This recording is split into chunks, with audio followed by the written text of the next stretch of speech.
안녕하세요. 사연에 빠지다의 DJ 민영입니다. 오늘도 두 가지 사연 준비되어 있는데요. 오늘의 사연이 재미있으셨다면 구독과 좋아요 버튼도 꼭 눌러주세요. 그럼 오늘의 사연 바로 만나볼게요. 안녕하세요. 저는 직장 생활하며 두 아이 키우고 있는 40대 유부녀입니다. 결혼하고 나서 줄곧 직장 생활과 육아를 병행하고 있어 몸이 10개라도 모자랄 만큼 바쁘게 살아왔어요. 그것만으로도 이미 제 생활에 다른 여유라고는 없이 할 일이 넘쳐나서 포화 상태였기 때문에 솔직히 그동안 친구 한번 마음 놓고 만나기도 쉽지 않았어요. 친정이나 시댁 역시 살뜰히 챙길 만한 여력이 되지 않았고요. 그래서 차마 상상할 수조차 없었던 일이 벌어졌을 때 어디에다 하소연할 곳도 없어 답답한 마음에 속이 터져나가는 줄 알았습니다. 저를 이렇게나 당황하게 만든 사람은 다름 아닌 저희 친정엄마였습니다. 항상 의연한 모습을 보이시며 저와 제 동생을 지켜주셨던 분이었기에 충격은 더욱 컸습니다. 솔직히 저는 제가 저희 엄마 때문에 속 썩일 일이 생길 거라고는 생각조차 해본 적이 없습니다. 그렇기에 엄마의 일탈은 놀라움을 넘어 제게 배신감까지 안겨줄 정도였어요. 엄마, 아니지? 설마 내가 잘못 본 거지? 엄마가 그럴 리가 없잖아. 나도 참을 만큼 참았다, 정말. 엄마는 사람 아니냐? 이게 너희한테 이렇게까지 얼굴도 못 들 정도로 사죄해야 할 일이야? 제발 정신 차려, 엄마. 살면서 이 일만큼 저를 경악하게 한 일이 없었습니다. 어디 가서 누구한테 속 시원하게 털어놓을 수조차 없었어요. 답답한 마음에 이리저리 인터넷을 뒤지다 알게 된 이 채널이 아니었다라면 아마 마음속을 억누르다 못해 터져버리고 말았을 거예요. 저희 친정엄마는 저와 제 남동생을 오랜 시간 홀로 키워내셨습니다. 아버지께서 저희가 아직 초등학생일 때 암으로 일찍 돌아가셨거든요. 결혼하면서 다니시던 직장도 정리하시고 저희 남매 낳아 기르는 데 전력을 다하셨기에 갑작스럽게 아버지가 돌아가시면서 생긴 가장의 공백을 메우느라 엄마가 얼마나 모진 고생을 하셨을지는 말로 다 표현할 수조차 없을 겁니다. 배우자를 잃은 슬픔을 미처 추스르기도 전에 엄마는 곧장 생활전선으로 뛰어드셨어야만 했습니다. 그도 그럴 것이 아버지께서 남겨주신 것이 그리 많지도 않은 상황에 아직 한참을 더 키워야 할 자식이 둘이나 딸려 있었으니까요. 장례를 치른 지 얼마 되지도 않아 엄마는 곧 인근 식당에서 설거지 하는 일을 시작하셨습니다. 아무리 살림에 이골이 난 베테랑 주부라고 해도 일반 가정 꾸리는 것과 식당 일은 차원이 달랐겠죠. 매일 사방이 캄캄해지고 나서야 지친 몸을 이끌고 귀가하시는 엄마 손은 온통 물집과 주부습진으로 성한 날이 없었습니다. 그게 어린 마음에 얼마나 가슴이 아팠는지 몰라요. 아이고, 우리 착한 딸, 또 안 자고 엄마 기다렸어? 내가 엄마 손발 주물러 주기로 했잖아. 괜찮대도 그러네. 못생긴 엄마 손 주무르겠다고 우리 딸 고운 손 다 붓겠어. 안 못생겼어.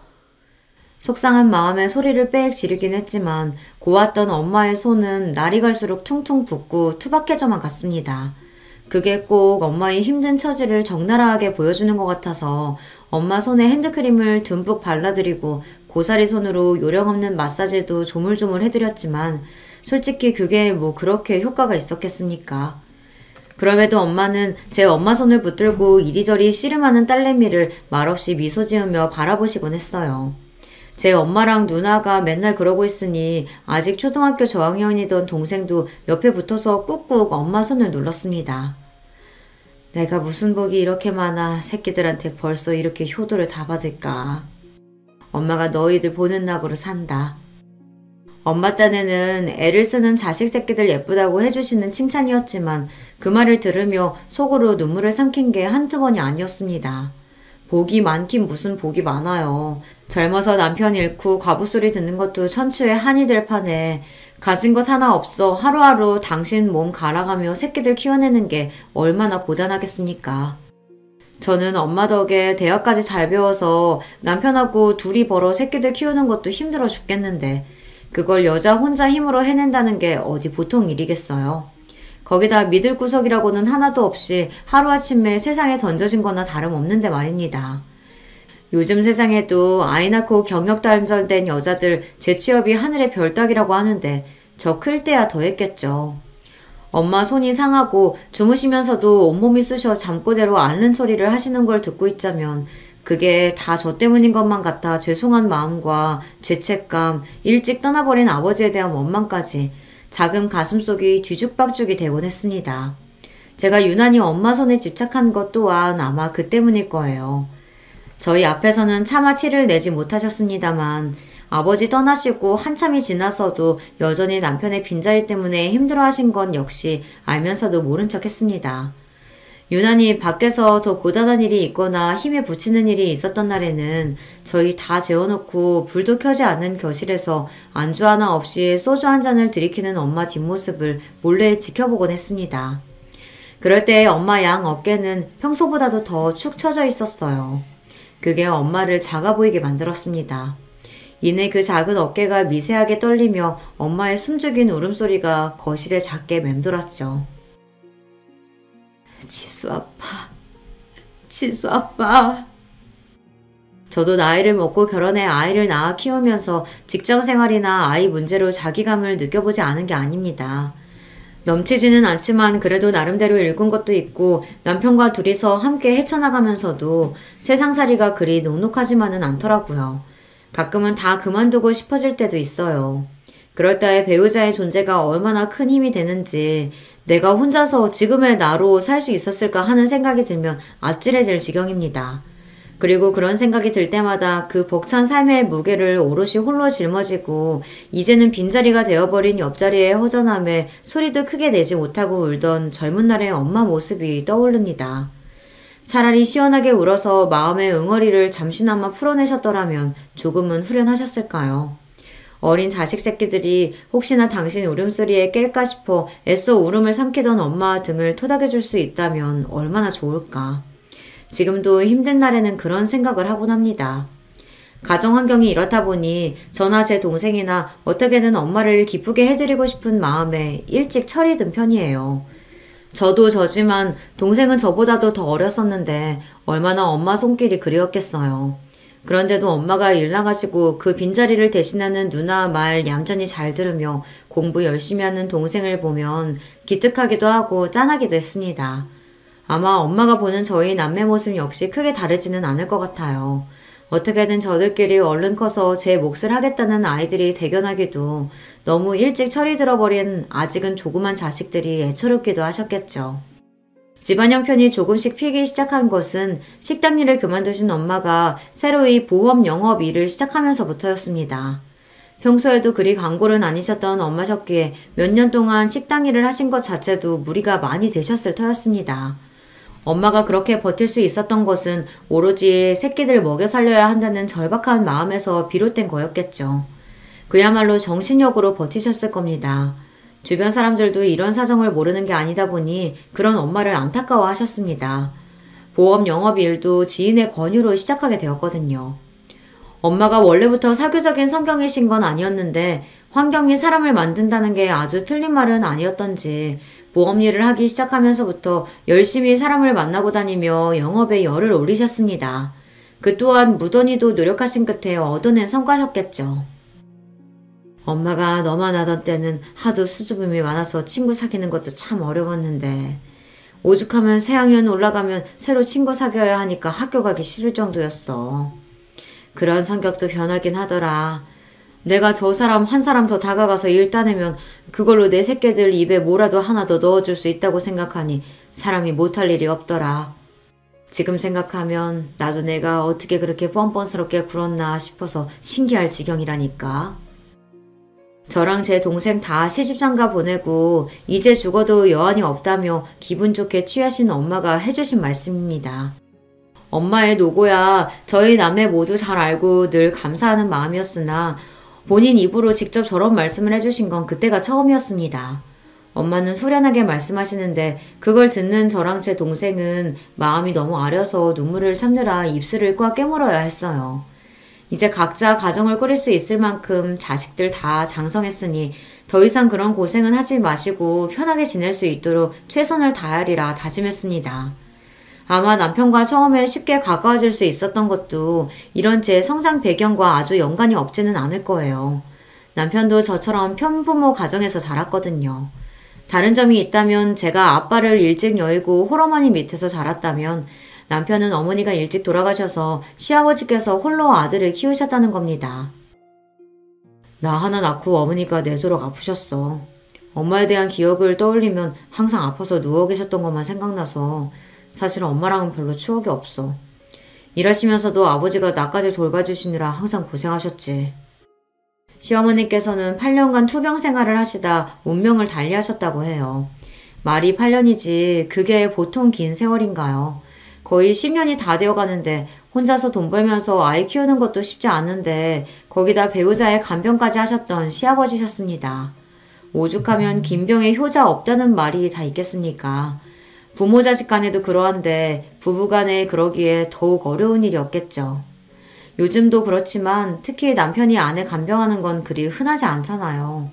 그럼에도 묵묵히 자신에게 주어진 모든 상황을 감내하고 받아들이신 시아버지셨습니다. 지금에서야 나도 어른이 되고 자식 낳아 키워보니까 그때 아버지 삶이 얼마나 고단하셨을까 싶어.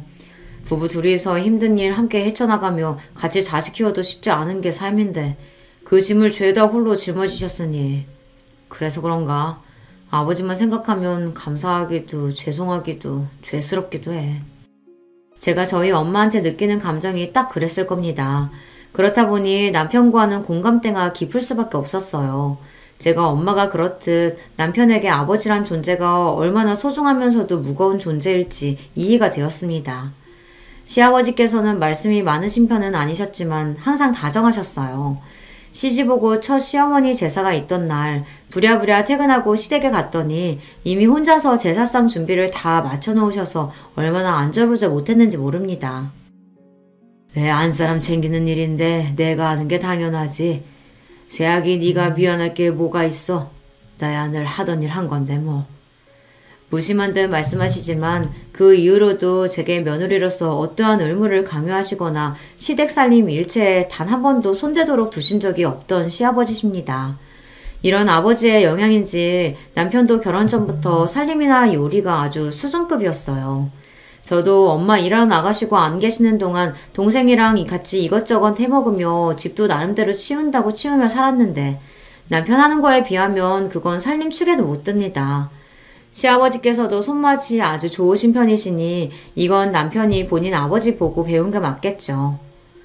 어릴 적부터 아버지가 살림하시는 걸 보고 자라서 그런가. 나한테는 그냥 당연한 일이야.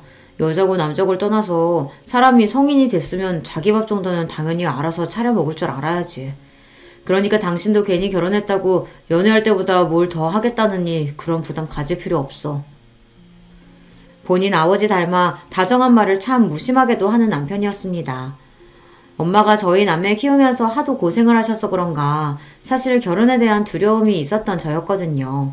아마 남편의 저런 다정한 성정이 아니었다면 애를 둘이나 낳을 엄두조차 내지 못했을 거예요. 결혼 전에는 저처럼 편부모 가정에서 자랐다는 소리에 다소 걱정을 하시던 저희 엄마도 남편이 저한테 하는 걸 보고는 그만 정을 듬뿍 줘버리고 말았습니다. 요새 남자들은 우리 딸랑은 다르다더니 아무리 그래도 그렇지 조서방 같은 남자가 다 있구나 싶다. 우리 딸이 엄마 닮아 남자 보는 눈이 있네. 흐뭇하게 말씀하시는 엄마를 보니 괜히 쑥스러워서 마음에도 없는 말이 튀어나오더라고요. 남자 보는 눈은 무슨, 지금껏 우리 키운다고 그렇게 고생해놓고 그런 소리가 나와? 그거야 너희 아빠가 일찍 아파서 그랬던 거지. 너희 아빠도 타고난 성정은 다정한 사람이었어. 너희가 잘 기억을 못해서 그렇지. 너희 아기 때도 얼마나 물고 빨고 예뻐한 줄 알아? 나한테도 참 잘했고. 사람 병드는 걸 무슨 수로 미리 알았겠어. 너희 아빠 참 좋은 사람이었어, 지수야. 뜻밖의 훅 들어오는 아빠에 대한 이야기에 그만 눈시울이 시큰해지고 말았습니다. 애써 눈물을 꾹꾹 눌러 참으며 짐짓 아무렇지 않은 듯 화제를 돌렸습니다. 아빠 하나 가지고 그러는 거면 표본이 너무 적은 거 아니야? 엄마 결혼하기 전에 만난 남자친구들은 다 정했어? 남자친구들은 무슨... 내 팔자에 남자가 그리 많겠어? 그래도 참 좋았던 사람 하나는 있었지. 농담처럼 꺼낸 말인데 정말 누가 있기는 있었던 모양인지 잠시 젊었던 그 시절로 돌아간 것처럼 엄마 눈이 아련해졌습니다. 기껏해야 아빠 하나 만나고 시집와서 내도록 고생한 줄 알았더니만 그래도 엄마한테도 훗날 추억할 만한 상대가 있었다는 생각이 들자 엄마도 여자였구나 하는 생각이 새삼 들더라고요. 도대체 얼마나 근사한 분이셨길래 우리 지은승 여사를 이렇게 추억에 짓게 만들어? 응? 얘기 좀 더 해봐, 엄마. 아유, 내가 괜한 소리를 다 했다. 딸내미 시집 갈 때가 되니까 괜히 나까지 기분이 말랑말랑해져서는. 다 늙어서 정말 주책이다. 그냥 못 들은 셈 쳐. 사람 궁금하게 만들어놓고 이제 와서 그러는 게 어딨어. 말 좀 더 해보라니까. 그렇게 한참 투닥거려도 더 말씀해 주시지를 않더라고요. 엄마의 첫사랑 이야기라니 아빠가 엄마의 첫사랑이 아니었다는 것도 속으로 좀 놀라웠고 엄마한테도 감춰진 옛사랑이 있다고 생각하니 왠지 모르게 간지러운 기분이 들기도 했습니다. 결혼 전에 저도 시아버지께 이미 인사를 드린 바가 있었고 남편 역시 연애할 적부터 저희 엄마한테 참 살갑게 잘했어요. 두 분 모두 저희를 예쁘게 봐주신 덕분에 아직 저희끼리 결혼 이야기를 본격적으로 주고받기도 전부터 양쪽 어머니 아버지께서 저희 결혼을 기정사실로 받아들이고 계셨어요. 결혼 준비를 시작하면서 어른들 반대 같은 건 걱정해 본 적도 없었습니다. 사실상 허락이야 진작에 하셨던 거고 양가 부모님 상견례만 당연히 의례로 남아있을 뿐이었죠. 말이 거창해서 상견례지 남편 쪽이나 저나 식구가 참 단촐했습니다. 저희 집이야 어른이라고는 엄마 한 분에 형제도 남동생 하나가 전부였으니까요. 남편 쪽은 더했어요. 외아들인 남편 하나 보고 사별한 이후에도 시아버지께서는 단 한 번도 재혼 이야기를 꺼내신 적이 없다고 했습니다. 우리 엄마야 아버지 돌아가신 직후에 워낙 우리 집 상황이 안 좋기도 했고 목구멍이 포도청이었으니까 그렇다고 치더라도 자기네 집안은 그 정도는 아니었잖아.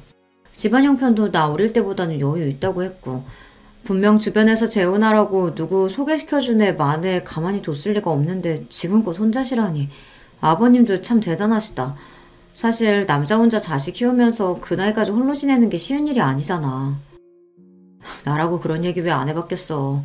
새엄마 생기면 혹시 구박당하지 않을까 하는 철없던 생각도 머리 좀 굵고 나서는 딱히 해본 적도 없고 아무려면 우리 아버지 같은 사람이 재혼하면서 그런 것도 안 따지겠나 하는 믿음이 있었으니까.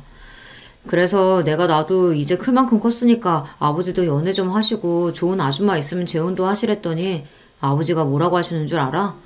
머리에 피도 안 마른 게 다 컸다는 소리는 잘도 한다면서 꿀밤 맞았어. 너 한참은 더 커야 한다고. 자기 재미 빼앗을 생각하지 말래. 당신은 이미 사랑은 질리도록 해봤으니 쥐뿔도 모르는 너나 무럭무럭 커서 장가 잘 갈 생각하라고. 와, 아버님이 어머님을 정말 많이 사랑하셨나 보다. 대단하신 아버님. 실은 나는 그건 잘 모르겠어. 내 기억 속의 두 분은 항상 아버지가 어머니 돌봐드리고 보살펴드리고 그런 것뿐이라서 두 분 사이에 애틋함이 남아있을까 싶기도 하고. 자기도 아버님 아프셨으니 이해하겠지만 간병이 쉬운 일도 아닌데 그걸 하루 이틀도 아니고 그 긴 시간 동안 했으니 어디 그게 사랑만으로만 가능하겠어? 그렇게 말씀은 안 하시겠지만 어느 정도 의무감도 있으셨겠지. 나는 지금이라도 좋은 분만 나타나시면 아버지 그만 혼자 계셨으면 좋겠어. 지금까지 혼자서 흘려보낸 아버지 청춘만 해도 너무 아깝잖아. 자식들이 옆에서 너무 부추겨도 민망해 하실지도 몰라.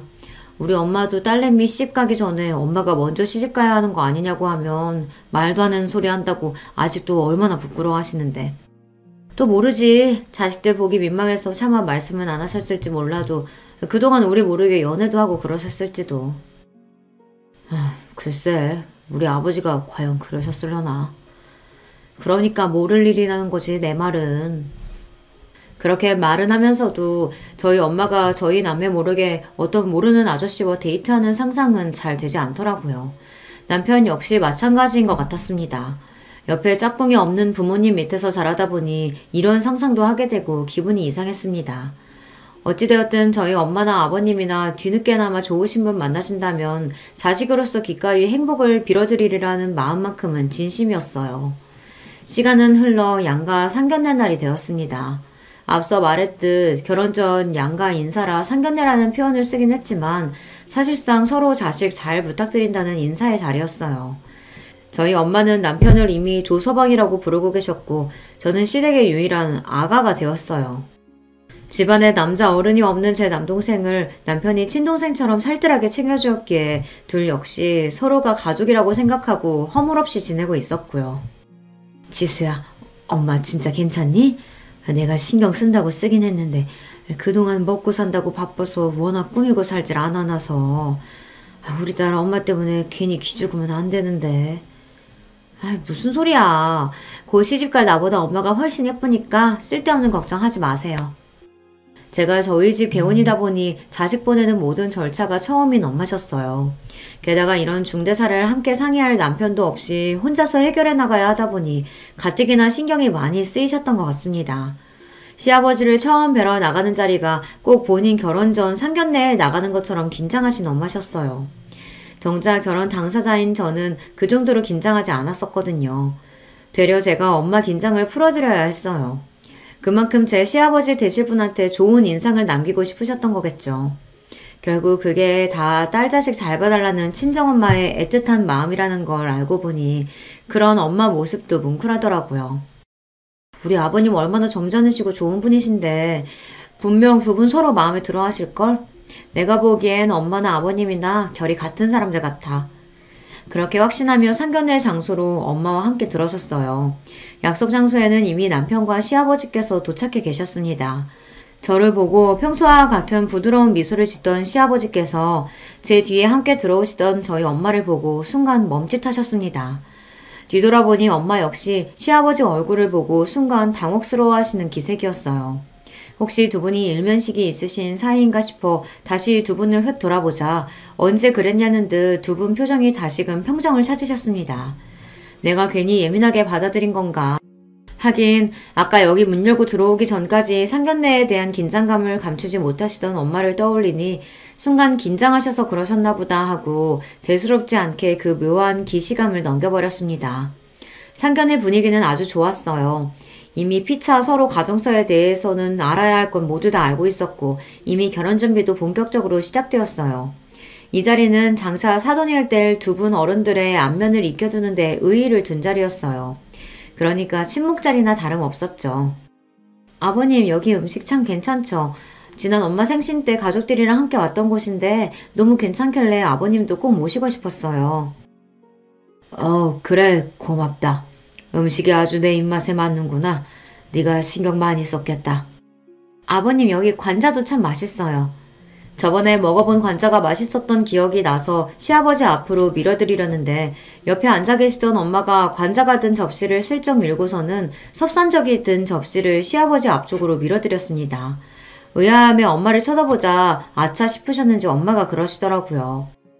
저번에 보니까 이 집이 섭산적을 참 잘하길래 드셔보시라고. 와, 벌써부터 아버지가 저보다 인기가 좋네요. 남편의 너스레에 부드럽게 넘어갔지만 엄마 행동이 조금 이상하게 느껴졌습니다. 그렇게 상견례 잘 치르고 나와서 엄마한테 참았던 궁금증을 풀어놓았어요. 엄마, 혹시 전에 아버님 뵌 적 있어? 아니, 내가 그분 뵐 일이 뭐가 있어? 없어. 화들짝 놀라서 얼른 손사래를 치시는 엄마 반응이 석연치 않았으나 본인이 그거 아니라고 하시는데 뭐라고 하기도 참 애매했어요. 진짜지? 정말 우리 아버님 전에 만난 적 없지? 그럼 내가 뭐 한다고 너한테 그런 걸 속이겠어? 엄마가 우리 딸내미 잘 봐달라고 너무 긴장을 했는가 보다. 하긴 그것도 그랬습니다. 뭔가 문제가 있는 사이인 것 같으면 제가 그 집에 시집가도록 엄마가 두고만 보지는 않으셨을 테니 설마 걱정할 일이야 있겠나 싶었어요. 그렇게 무사히 결혼식을 치르고 남편과 꿈같은 달콤한 신혼을 보내게 되었습니다.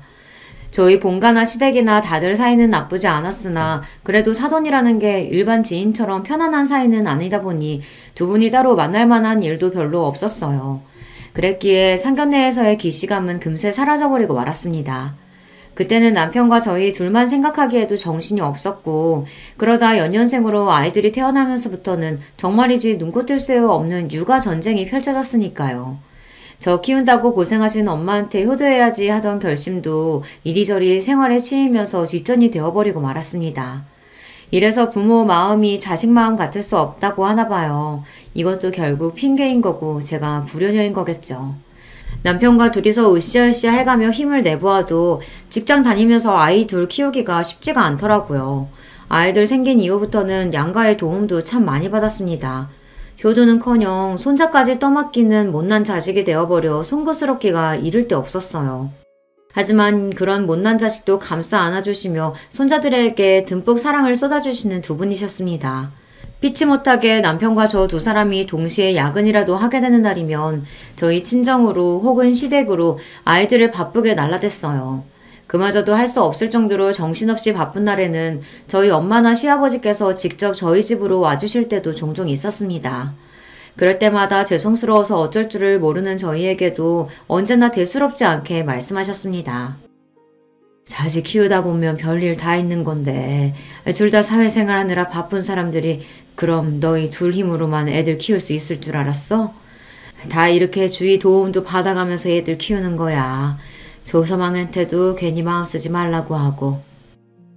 기태 다 키우고 헛헛한 노인네한테 손자들 얼굴 보여주는 것만한 효도가 또 어디 있다고. 이렇게 자주 봐야 정윤이, 정우랑 정도 더 많이 들고 그러지. 할아버지라도 아무것도 안 하면 노인이면 어떻게 애들이 편히 여기겠어. 덕분에 나도 요즘 시간 가는 줄 모르고 무료하지 않게 잘 보내고 있다. 그러니까 너무 그럴 거 없어. 두 분 도움이 없었더라면 저희 부부가 누굴 믿고 아이들을 마음 놓고 맡길 수가 있었겠어요. 가정을 꾸리고 이 나이를 먹어서도 부모님 은혜를 입고 사는 저희들이었습니다. 두 분께는 항상 감사하고 죄송스러운 마음이었죠. 그날은 저희 부부가 회사에서 제공하는 종합검진을 받는 날이었어요. 공교롭게도 시기가 겹치는 바람에 이왕 이렇게 된 거 검진 날짜를 맞춰서 간만에 남편과 평일 대낮에 데이트를 하기로 했습니다. 결혼 전에는 짬짬이 점심시간이라도 서로 얼굴 보면서 짧은 평일 데이트를 즐기고는 했습니다. 저희 둘 다 회사 거리가 그리 멀지 않은 편이었거든요. 그것도 아이들 태어나서는 엄두도 못 낼 일이었습니다. 그럴 여유가 있다면 어떻게든 근무 시간 내에 업무를 끝내고 한 사람이라도 일찍 아이들 보러 곧장 집으로 들어가야 했으니까요. 비록 내시경 검사 때문에 쫄쫄 굶는 공복 상태이긴 했어도 오랜만에 연애할 때로 돌아간 것 같아서 기분은 좋았습니다. 그렇게 가볍게 속을 채우고 벌써 예전부터 가보고 싶었지만 도저히 짬을 낼 수 없어서 항상 미루기만 했던 카페에도 가보기로 했습니다. 와, 이게 정말 얼마만의 여유야. 집에서는 커피 한 잔 제대로 마실 수가 없었는데. 좋다 진짜. 그렇게 좋아? 우리 마마님 이렇게 좋아하실 줄 알았으면 진작 시간 만들걸. 내가 잘못했네. 아휴, 자기라도 뭐 어디 그럴 시간이나 있었어? 말만 들어도 좋네. 그렇게 서로 싱그러운 너스레를 주고받으며 드물게 주어진 평일 낮의 여유를 즐기고 있었습니다. 전면 유리창으로 된 그 카페에서 가장 목이 좋은 자리에서 창밖을 바라보니 바쁘게 지나는 사람들조차 멋진 풍경처럼 보였어요. 선팅이 잘 되어 있어서 눈이 부시지도 않고 밖이 훤히 보이는 것과는 달리 바깥에서는 안이 보이지도 않았죠. 그렇게 기분이 좋아져 작게 흥얼거리며 바깥 풍경을 감상하고 있는데 저쪽에서 낯익은 얼굴들이 보이기 시작했어요. 저거 아버님 아니야? 우리 아버지가? 이쪽 동네에는 오실 일이 없으신데 어디? 손가락을 가리키며 입을 열려던 찰나 순간 제가 얼어붙은 듯 아무 말도 하지 못했습니다. 저기 왜 그래? 저기 우리 아버지 맞네? 금세 자기 아버지를 찾아낸 남편 역시 순간 말을 잃었어요. 제가 목격한 것을 곧장 남편도 발견하고 말았으니까요. 시아버지는 혼자 계시는 게 아니었습니다. 웬 여성분과 함께였어요. 시아버지께서 뒤돌아 정중하게 에스코트를 한 그 여성은 다름 아닌 제 친정엄마였습니다. 아니 두 분이 무슨 일로 같이... 남편은 문장을 채 끝마치지도 못했습니다. 이미 제가 진작 발견한 것을 이제야 알아차린 모양이에요. 네, 그 두 분이 수줍게 웃으며 방금 들어선 곳은 카페 맞은편에 위치한 한 대형 모텔이었습니다.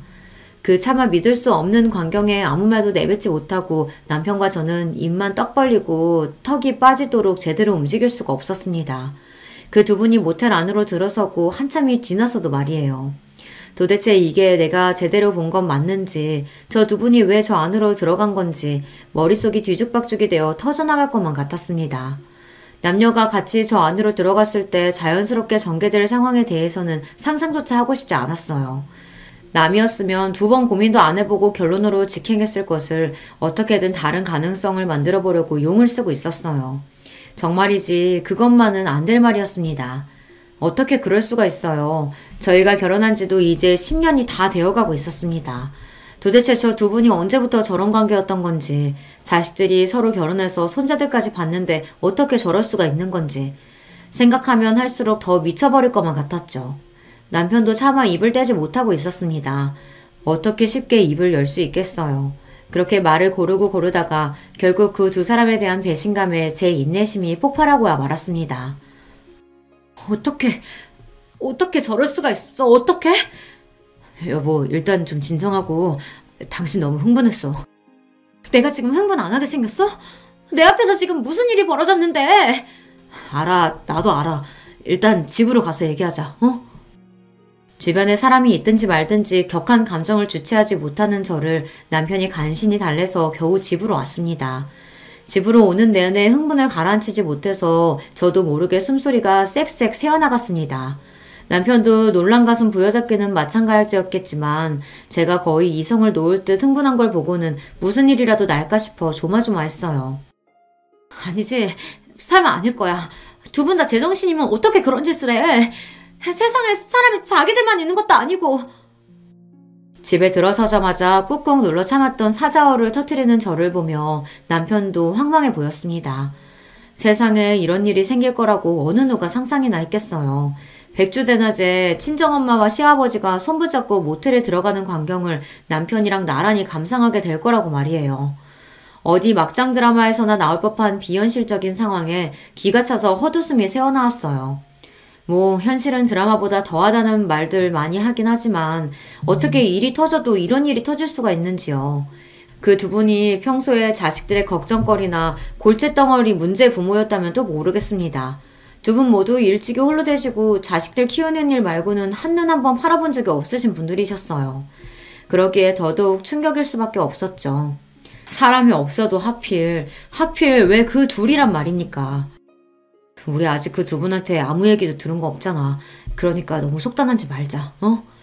속단은 무슨, 당신 바보야? 그 꼴까지 봤으면 상황 다 끝난 거지. 그렇게 말하는 남편 스스로도 확신이 없어 보였습니다.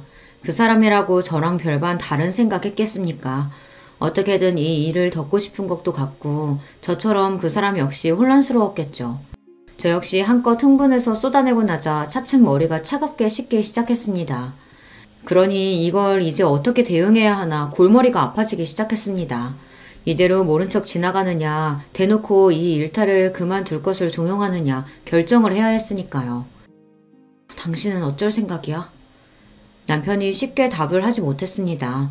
아무려면 쉽게 답할 수 있는 문제가 아니었죠. 남편에게 물으면서도 저 역시 갈피를 잡지 못하고 있었으니까요. 그렇게 아버지 옆에 누군가 있길 바랬는데 하필이면 왜? 참다 남편 역시 감정을 토해내기 시작했어요. 제 말이 바로 그 말이었습니다.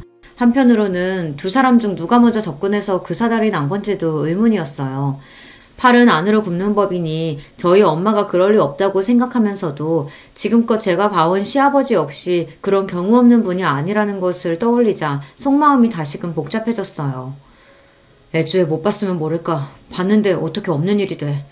아버지하고는 내가 얘기해볼게. 당신은 어떻게 할래? 얘기를 해도 각자 부모님 각자 알아서 맡아서 처리하자는 뜻이었어요. 하긴 제가 시아버지한테 뭐라고 그러겠어요. 남편이 저희 엄마한테 뭐라고 그러겠어요. 얘기를 한다고 치면 그게 맞기는 하죠. 문제는 엄마와 그 문제로 이야기를 꺼내는 자체가 엄두가 나질 않았던 거죠. 나는 생각 좀 더 해볼게. 간신히 그렇게만 대답했습니다. 그렇게 며칠간 불면의 밤이 찾아왔어요. 처음에는 차마 믿고 싶지 않은 현실에 대해 부정하다가 더는 부정만 하고 있을 수 없게 되자 2분에게 원망스러운 마음이 들었습니다. 세상에 널리고 널린 게 남자고 여자인데 왜 하필 저 2 사람이란 말입니까? 그 둘만 아니었다면 남편이나 저나 얼마나 2 팔 벌려 환영할 상황인데 이를 이렇게 만든 2 사람 때문에 참담한 심정이었습니다. 그러나 그런 마음도 잠시 그동안 여자로서 너무나 외롭게 산 엄마를 알기에 가슴이 아팠습니다. 자식들 키우는 동안 다는 몰라도 엄마한테 접근하는 아저씨들 없지 않다는 것 정도는 알고 있어요. 여자 혼자 애 키운다고 우습게 여기는 처죽일 놈들도 있었습니다. 그런 인간들 때문에 엄마 곁에 남자들에게 한때는 공격적이었던 적도 있었어요. 그건 엄마 역시 마찬가지였습니다. 그런 질 떨어지는 인간들에게 엄마는 항상 단호했으니까요.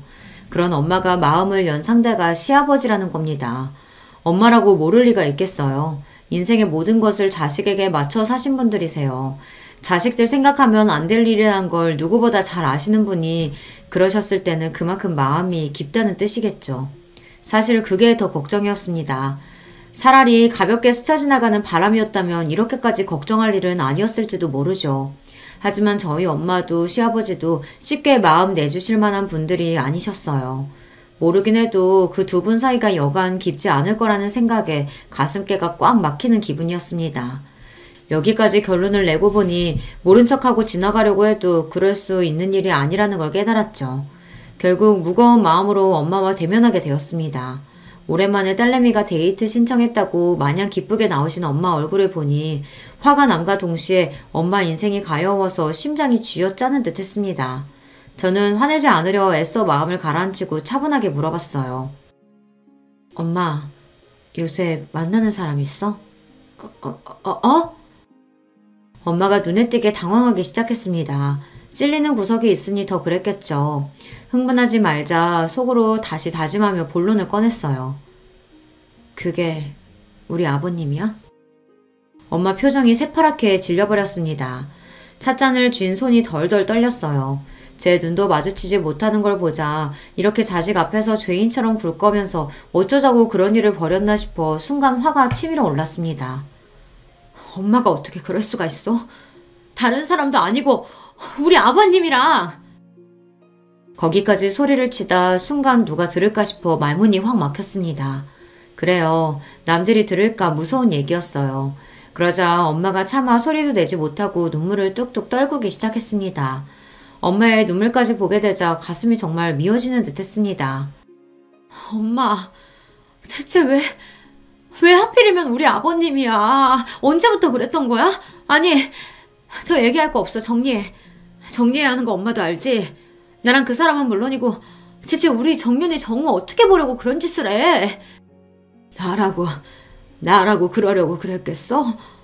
엄마도 정말로 안 그러려고 했어. 정말이야. 겨우 그 말씀만을 하시고 눈물을 주체하지 못하는 엄마셨어요. 짐작은 했지만 이미 시아버지와 보통 깊은 사이가 아닌 듯 했습니다. 대체 이 일을 어떻게 해야 하나 눈앞이 깜깜했습니다. 그렇게 한참을 울고 나서야 겨우 엄마 울음이 잦아들었어요. 말없이 어색한 침묵을 견디는 시간이 길어져만 갔습니다. 이래서야 오늘 이야기하기는 글렀구나 하던 찰나 엄마가 입을 여셨어요. 윤석 씨, 그러니까 너희 시아버지랑은 결혼 전에 만났던 첫사랑이었어. 당시에 부모님 반대가 심해서 헤어지고 몇 년을 힘들어하다 만난 게 네 아버지였고 네 아버지를 진심으로 사랑했고 함께 사는 동안 충실했지만 윤석 씨랑 헤어지면서 워낙 힘들었기 때문에 살면서 가끔씩 생각은 났었어. 홀로 되고 나서는 지나간 사랑이 아쉬워서 그런가 더 그랬지. 그러다가 상견례 나가서야 네 시아버지 될 사람이 그 사람이었다는 걸 그제야 알게 된 거야. 맹세코 그 이전에 따로 그 사람 찾거나 한 적은 없었다. 엄마가 추악하던 그 첫사랑이 시아버지였다니 그것만으로도 충격적이었으나 아직 들어야 할 이야기가 많았습니다. 설마 사돈셀 사람인데 첫사랑이라고 한들 뭘 어떻게 해볼 생각 같은 거 감히 해본 적도 없었어. 이렇게 된 마당에 이런 소리 하니 믿기진 않겠지만 정말 추워도 그런 생각하지 않았다. 사돈자리가 원래도 그리 자주 볼 자리는 아니긴 했지만 일부러라도 마주치는 일 없게 하려고 내 딴에는 가지내를 썼어.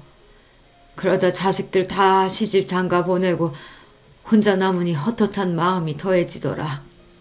너희 바쁠 때 애들 봐주러 너희 집에도 들락거리다 보니 본의 아니게 윤석 씨와 마주치는 일이 잦아지더라. 그러면 안 된다고 생각하면서도 끝이 그래서 그랬는지 쉽게 미련이 떨어지질 않더라고. 그러면 안 된다고 자식들이랑 손자 볼 낯 없다고 생각하면서도 여전히 다정한 그 사람한테 마음이 가는 건 어쩔 수가 없었다. 당장 헤어지라고 윽박지르고 싶은 마음이 들면서도 엄마가 가여워서 어떻게 해야 할지 모르겠더라고요. 오죽하면 그랬을까, 오죽하면. 그 생각이 드니 차마 입을 떼기가 쉽지 않았습니다. 엄마, 아무리 그래도 그렇지. 우리가 결혼하기 전이면 또 몰라도 지금 손주가 둘이나 있잖아. 엄마 스스로도 떳떳하지 못한 이 관계를 계속 이어나가겠다는 거야? 나중에 우리 애들이 알게 되면 엄마 손자들한테 이렇게 말할 수 있겠어? 엄마가 잘못한 거 알아. 엄마가 정말 미안해, 지수야. 잘못한 거 아니까 아무한테도 얘기 안 하려고 했어. 평생 비밀로 묻고 가려고 했어. 하지만 절대로 가벼운 마음으로 이런 짓 벌인 거 아니다. 나도 내 마음이 내 마음대로 되질 않아서 그랬어. 그 사람이랑 어디 나가서 관계 밝힐 생각 같은 거 추호도 없어. 그저 얼마 남지 않는 생 조용히 곁에서 아무도 모르게 서로 지켜주다 가자. 그런 마음이었다. 그러니까 엄마가 왜 그런 떳떳하지 못한 사랑을 하냐고. 엄마가 혼자야? 나도 있고 지석이도 있고 손자들도 있는데. 너도 내가 무슨 말 하는지 알잖아. 자식이랑 어떻게 같겠어. 하필이면 그 사람이 너희 시아버지라서 엄마가 정말 미안해. 엄마가 정말 씻을 수 없이 큰 죄를 지었다. 앞으로는 절대 들키지 않게, 너희들한테 티도 내지 않게 조심할 테니까 그냥 모른 척 해줄 순 없겠어? 엄마. 예상보다 강경한 태도였습니다. 이쯤 하면 엄마가 스스로 포기하실 줄 알았어요. 하지만 엄마 스스로도 어쩔 수 없는 마음이라니 제 눈도 못 마주치고 죄스러워하시면서도 끝내 시아버지와 정리하겠다는 말씀만큼은 하지 않으시는 엄마를 보는 제 속이 복잡해졌습니다. 엄마는 죽어도 정리를 못 하시겠대. 제 마음대로 되는 일이 아니래. 아버님하고는 얘기해봤어? 집에 돌아와 남편에게 그날 일을 털어놓았습니다. 말이 이어질수록 남편 표정도 어두워져만 갔습니다. 한숨을 푹 내쉬며 남편이 말했습니다. 우리 아버지도 마찬가지야. 난 우리 아버지한테 그런 면이 있는 줄은 몰랐다. 뭐라고 하시는데? 장모님 감싸기부터 하시더라. 잘못이 있으면 다 자기가 잘못한 거라고. 장모님은 잘못한 거 하나도 없으시다고. 그러니까 욕을 하거들랑 자기한테만 하고 원망도 자기한테만 하래. 무슨 성인군자도 아니고. 그렇게 말하는 남편 표정이 말이 아니었습니다. 지금 제 표정도 딱 저렇지 않을까 싶었어요. 한참을 말을 고르고 고르더니 이윽 후 남편이 입을 열었어요. 여보, 그냥 우리 모른 척하고 두 분 그냥 두면 안 될까? 여보. 그렇잖아. 그날 우리가 그렇게 우연히 두 분 본 거 아니었으면 애초에 이런 일이 생기지도 않았겠지. 평소에 두 분이 자식들이야 어찌됐든 신경도 안 쓰시는 분들이었다면 또 몰라. 자식밖에 모르시던 분들인 거 뻔히 아는데 두 분 사이가 그렇게 되기까지 얼마나 마음고생이 심하셨겠어. 서로 첫사랑이라고 하셨잖아. 애꿎게 사돈 사이로 다시 재회하긴 하셨지만 서로 마음 안 주려고 또 얼마나 애를 쓰셨겠어. 우리 결혼한 지 벌써 10년이 다 돼가. 그 긴 시간 동안 접지 못한 마음이면 정말로 접을 수 없는 마음이니까 그러신 거 아니겠어? 두 분이 당장 결혼을 하신다는 것도 아니고 앞으로 그러실 분들도 아니고. 그러니까 설득을 하라고 보내놨더니 당신이 설득돼서 오면 어떡해. 당장 결혼을 하실지 말지 그걸 어떻게 알아? 저 두 번 만날 거라고는 어디 상상이나 했어? 제 말에 남편 말문이 딱 막혔습니다. 저라고 어디 저희 엄마한테 상처 주는 말 하고 싶었겠어요. 하지만 이게 사회적 통념이었어요. 이번에야 우리 둘한테 들켜서 그나마 집안 문제로 넘어갔지. 혹시 두 분이 사돈인 걸 아는 다른 사람들이 보기라도 했으면 어떻게 됐겠습니까? 두 분의 지난한 역사야 알 바 아닌 타인들의 눈에 그 두 분이 어찌 비칠지 상상만 해도 아찔했어요. 그 시선에 또다시 다치게 되실 엄마를 생각하니 더더욱 그랬습니다. 제가 겨우 저희들 생각만 해서 그런 모진 말을 했겠어요. 이 관계는 누구보다 엄마 스스로에게 위험한 관계였어요. 고민 끝에 결국 시댁으로 시아버지를 찾아가게 되었습니다. 두 분 관계를 알게 된 이후에 처음 걸음하는 거였어요. 그만큼 시아버지 얼굴을 뵙기가 쉽지 않더라고요. 시아버지 역시 마찬가지였겠죠. 엄마와 마찬가지로 죄인처럼 제 얼굴을 제대로 찾아보지도 못하는 시아버지를 보니 마음이 배로 무거워졌습니다. 네가 얼마나 황당하고 황당한 마음일지 내가 짐작조차 할 수가 없구나. 너나 우리 희태에게는 정말 입이 10개라도 할 말이 없다. 아버님, 정말 다시 생각하실 순 없으시겠어요? 네가 뭘 걱정하는 줄 안다. 우리도 그날 이후로 따로 안 보고 연락만 주고받고 있어. 너희들을 허락받고 만난 건 아니었지만 모르면 몰라도 너희가 알고 있는데 너희 허락받지 않고 만나는 건 정말 너희를 기만하는 것 같아서. 애초에 암만 하셨다면 기만이 아니었을 텐데 이제 와서 고지식하게 저희 허락만을 간절히 바라시는 것 또한 딱 두 분 같으셨어요. 인정하기 싫지만 두 분이 마음으로 이어져 있다는 걸 인정하지 않을 수가 없었습니다. 나도 그렇지만 은숙 씨도 지금까지 살아온 인생이 녹록지 않다는 거 너도 잘 알고 있지 않니? 우리는 크게 뭘 바라는 게 아니야. 이 나이에 감히 살림 합친다는 그런 말도 안 되는 생각 해본 적도 없다. 그저 더는 옆이 외롭지 않게 남들에게 티내지 않고 가는 날까지 서로 의지하면서 살도록 도와줄 수는 없겠니? 이쯤 되니 저도 그만 설득할 의욕을 상실하고 말았습니다. 네, 사회적으로 쉽게 용인될 만한 일이 아니라는 건 누구보다 잘 압니다.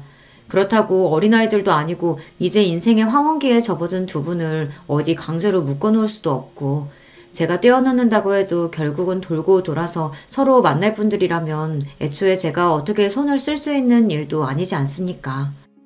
무엇보다 시아버지는 제가 그동안 보았던 제 엄마한테 관심을 표하던 그 어떤 사람보다도 제 엄마를 소중하게 여기며 정중히 말씀하고 계셨어요. 엄마 인생에 마음에 든 남자로부터 은숙 씨라는 이름이 불려본 것이 얼마만일까 생각하니 자식으로서는 한사코 말리고 싶으면서도 같은 여자로서는 그런 엄마 마음이 이해가 가지 않는 것도 아니었습니다. 결국 저는 두 분께 백기를 들고 말았어요. 나도 이제 몰라. 엄마 마음대로 해. 단 저번처럼 누구한테 들키거나 하면 그걸로 끝인 거야. 재혼이라도 하려고 치면 그땐 엄마 딸 죽는 날이니까 꿈도 꾸지 말고. 재혼이라니 그런 말도 안 되는 생각 해본 적도 없어. 엄마 정말 죽은 듯 티도 내지 않고 정말 조용하게 아무도 모르게 할게. 네가 이 정도까지 봐주는 게 내 입장에서 얼마나 큰 마음 먹었는지 안다. 네가 걱정하는 일 생기지 않도록 절대 실망시키지 않을게. 약속할게. 됐어. 제발 상처만 받지 마. 나 엄마한테 바라는 거 그거밖에 없어. 그렇게 엄마랑 얼싸안고 한참을 울었습니다. 세상 사람이 뭐라고 하든 저한테 제일 중요한 건 저희 엄마 행복뿐이었습니다. 딸이 되어 더 일찍 그걸 빌지 않는 게 미안했어요. 그저 두 분이 서로 상처가 되지 않고 남은 생의 위로가 되어주시길 바라고 또 바랬습니다. 그리하여 두 분은 여전히 아무도 모르게 조용한 만남을 이어가고 계십니다. 결론이 너무 싱거운가요? 하지만 인생이 너무 극적인 것도 당사자들에게는 피곤한 일이잖아요. 무엇보다 저는 제 엄마의 인생이 드라마틱해지는 게 지금의 가장 큰 두려움이에요. 그러니 앞으로도 그런 일은 없었으면 싶어요. 저희 부부 앞에서는 자제하시지만 저희에게 들킨 후로 두 분은 오히려 후련해 보이십니다. 표정도 한결 편안해지신 게 서로를 많이 의지하시는 것만큼은 사실인 것 같아요. 어디에도 털어놓지 못한 이야기 덜어내니 제 마음도 좀 가벼워지네요. 긴 이야기 들어주셔서 감사합니다. 안녕하세요. 갑자기 문득 제 인생 이야기를 혹시 사연으로 적어본다면 조금은 특별하게 보이지 않을까 싶어지더라고요. 제가 애정을 보내는 이 채널에 그렇게 제 사연을 신청하게 되었습니다. 저에게는 5살 아래의 여동생이 있어요. 아빠, 엄마, 저, 여동생 이렇게 단란한 네 가족의 모습이 제가 기억하는 가장 오래된 제 인생의 장면입니다. 하지만 저희 가족에게는 큰 비밀이 숨겨져 있었어요. 사실 저와 여동생이 이부자매였던 것입니다. 이 엄청난 사실이 가장 처음 어떻게 밝혀졌었는지는 모르겠는데요. 다만 부모님께서 술김에 싸우시다가 하시는 소리를 제가 들었었죠. 이 망할 여편네 같으느라고 내가 이럴 줄 알았어. 진작 수상하다고 생각을 했었지. 서윤이가 내 딸이 아니라는 생각 내가 진작부터 하고 있었다고! 언제는 서윤이가 세상에서 제일 예쁘다면서? 첫째보다 둘째가 더 귀엽고 사랑스럽다고 할 때는 언제고 이제는 서윤이를 아예 모른 척하려고 해? 당신 입으로 서윤이를 평생 끼고 살겠다고 했었잖아. 당신 미쳤어? 그건 서윤이가 내 딸이 아닌 걸 몰랐을 때의 이야기지. 당연히 지금은 꼴도 보기 싫고 내 눈앞에서 사라졌으면 좋겠어. 당신도 마찬가지야. 둘이 함께 사라져. 나는 우리 첫째, 내 딸 서영이만 있어도 상관없으니까. 욕설이 오가는 험악한 상황 속에서 저는 남몰래 입을 틀어막았습니다. 아빠는 제 여동생 서윤이가 당신의 딸이 아니라는 것에 분노하시며 욕을 늘어놓고 계신 거였어요.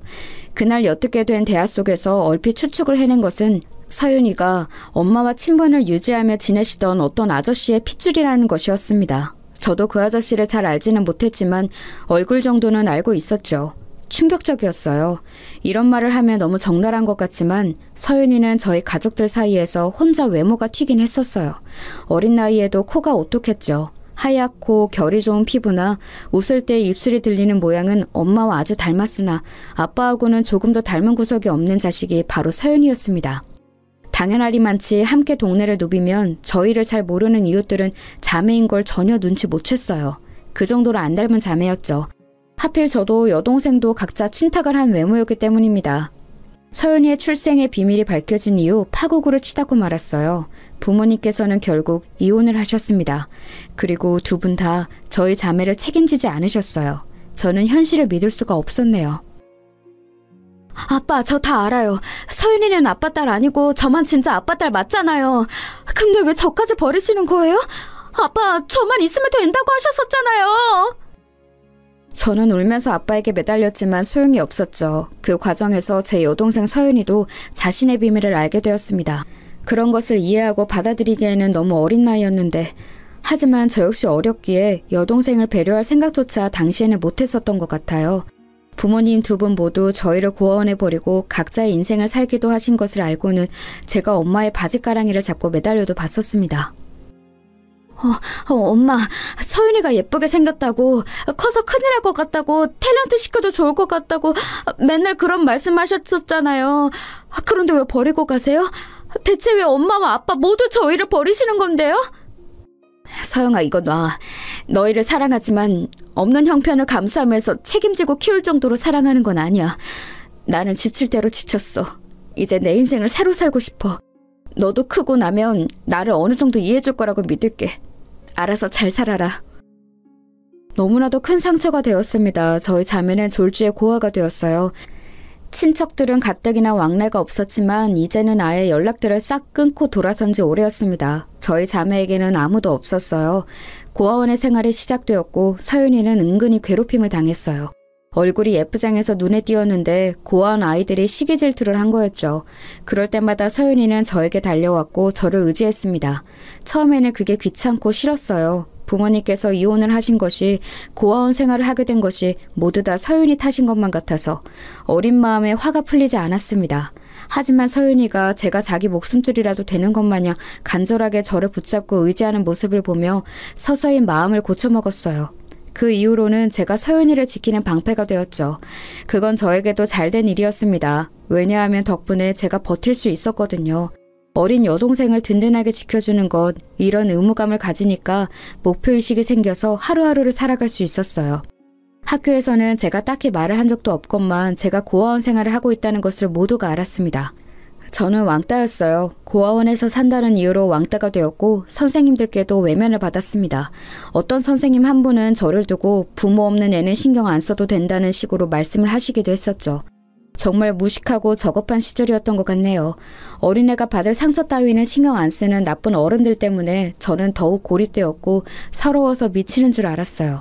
남들 다 있는 부모가 왜 저한테만 없어서 이런 시련을 겪어야 하는지 이해할 수가 없었죠. 그런 외로운 생활 가운데 고아원에서 서윤이를 지키며 든든한 버팀목이 되어주는 제 역할은 일상을 지나게 하는 원동력이었을지도 모릅니다. 하지만 예기치 못한 변수가 저의 자매를 기다리고 있었어요. 어느 날 서윤이가 입양을 가게 된 거예요. 제 여동생인데 이제 세상에 단 하나뿐인 제 가족인데 도대체 어디를 가는 거냐면서 저는 담당 선생님을 붙잡고 울었습니다. 언니인 저에게 서윤이 당사자보다 먼저 입양 소식을 먼저 전해주셨거든요. 오는 저를 붙잡고 선생님이 말씀해 주셨어요.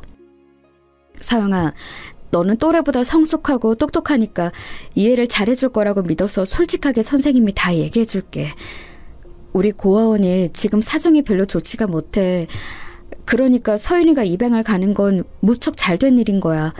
서윤이만이라도 보장된 가정 안에서 잘 살아가게 된다면 기쁜 일 아니겠니? 보장된 가정이라는 건 제 동생이 좋은 집에 입양을 간다는 말씀이세요?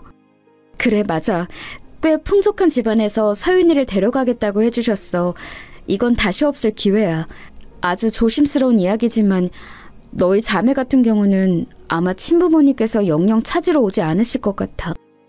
친부모님을 기다리는 건 포기하고 각자의 인생을 하루빨리 계획하고 개척하는 게 옳은 길이야. 누가 기다린다는 거예요? 저랑 서윤이는 부모님을 기다린 적 없어요. 저희를 버리신 분들이라는 건 세상에서 저희가 가장 잘한단 말이에요. 그래, 안다면 다행이네. 네가 동생을 축하해주고 잘 다독여줬으면 좋겠어. 혹시 언니가 되어서는 질투를 할 생각은 아니지? 성인이 되어서도 한참 속상했던 것 중 하나가 그 선생님이 저를 질투쟁이로 염려하셨다는 점이었네요. 동생이 입양을 잘 가게 된 걸 질투하는 언니로 말입니다. 꽤 상처가 되었어요. 그런데요, 당시에 제가 정말 진심으로 질투가 전혀 안 났는가를 따져보자면 그런 것도 아니었습니다. 하늘에 대고 떳떳하지는 못했던 것 같아요. 그때는 저도 어렸으니 어쩔 수 없었다는 변명을 대볼게요. 왜냐하면 저희 집은 언제나 가난했기 때문입니다. 화목했던 기억은 거의 없었고 형편은 늘 지지부진하였죠. 그랬건만 제 여동생이 좋은 환경의 가정을 만나서 잘 살아가게 될 거라는 것이 부러웠고 배가 좀 아팠죠. 저는 아무도 몰래 원장님을 따로 찾아가서 간청을 했었어요.